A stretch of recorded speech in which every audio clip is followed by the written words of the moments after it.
हम 3, हम 2 और हमारा एक बेटा 2.5 साल का भोपाल में रहते हैं। इसी घर में मेरी जेठ जी का परिवार हमसे ऊपर वाली मंजिल पर रहता है।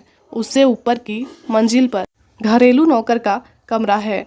जेठ जी का बड़ा बेटा हरीश 19 साल का है। उसने इस बार बीबीए के दूसरे साल की परीक्षा दी है। जब जब भी मेरे पति टूर पर जाते रहते थे तो हरीश मेरा बहुत ख्याल रखने लगा था। किसी भी काम को दौड़कर करने को तैयार रहता था और इसी कोशिश में रहता था कि वो मेरे आसपास ही रहे।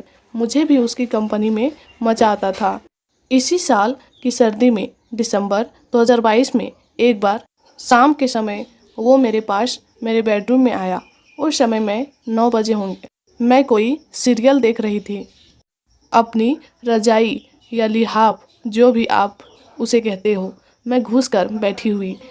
मैंने हरीश से कहा, बहुत ठंड है, तुम भी रजाई में आ जाओ, कम से कम अपने पैर तो अंदर कर लो।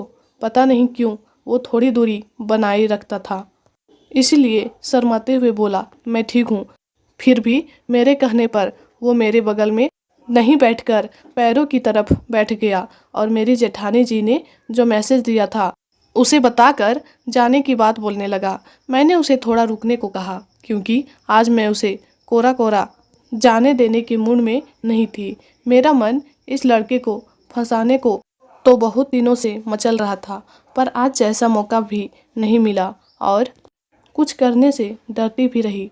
इसको फंसाने का सीधा सा और ज़रूरी सा कारण यह था कि यह लड़का पूरी तरह खूबसूरत तो था ही, घर के घर में ही उपलब्धि भी था किसी भी समय और इस पर किसी को कोई शक भी नहीं होता। उससे वो के प्रोग्राम की बात करते रहना भी आसान था। मेरे दिमाग में ये सारी चीज़ें एक साथ घूम रही थी। उस दिन वो के लिए मैं भी बहुत उतावली थी। वो नहीं आता तो मैं किसी और तरह अपनी वो शांत करती, पर भाग्य से वही आ गया जिसके वो की कल्पना ही मैं करती रहती थी कि फूल हो गया होगा या नहीं, मुझसे नहीं रहा गया। मेरा मुझ पर ही जैसे काबू ही नहीं रह गया था।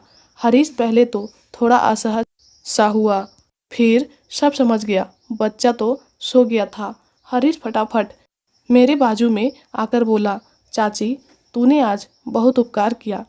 मैं तो कब से तुझको वो की सोचता रहता था। वो बोला, चाची अब देर न कर, आज ही शुरुआत करूँगा।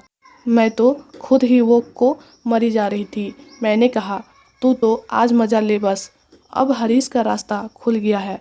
जब भी उसका मन होता तो वह आ जाता था।